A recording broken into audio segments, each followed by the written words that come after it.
O proxecto de rehabilitación do antigo casino de Noia conta cunha axuda de máis de 200.000 euros dos GALP, que xunto coa aportación municipal permitirá restaurar esta singular edificación para convertela nun centro de recepción de turistas. Contará con 2 salas de exposicións e unha sala de conferencias, mentres que no primeiro andar emprázase a aula CEMIT e as dependencias de información turística. A Consellería vai a financiar con máis de 200.000 euros ese proxecto e o resto do financiamento é de aportación municipal e tamén de colaboración por parte de outras consellerías. A rehabilitación dese edificio vai a supoñer un investimento por riba dos 800.000 euros, preto dos 850.000 euros, que vai a posibilitar que un edificio que foi adquirido polo Concello de titularidade municipal sexa posto a disposición dos veciños e con un importante atractivo arquitectónico e destinalo a un centro de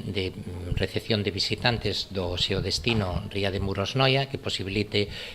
convertirse nun primeiro punto de referencia para eses turistas, eses visitantes que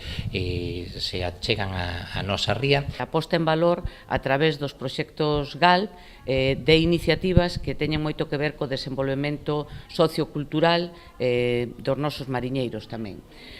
Por unha parte, como decía o alcalde, pois a rehabilitación dese antigo casino a mí me parece fundamental porque vai a ser un atractivo turístico que vai a unir a todos os concellos desta contorna, unha forma máis de divulgar a nosa cultura, a nosa tradición. O proxecto de rehabilitación non é sinxelo polas especiais características arquitectónicas do inmoble e a necesidade de adaptarse ás directrices do Plan de Protección do Casco Histórico. Aínda así, a intención do Concello é que o novo servizo poida estar aberto ao público en 2018. Paralelamente, a Consellería financiará tamén no marco dos GALP a construción do novo Museo do Mar cunha axuda de 200.000 euros.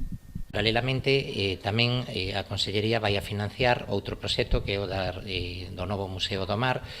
tamén a través do GAL, que supón tamén un investimento e unha colaboración económica por parte da Consellería en torno aos 200.000 euros,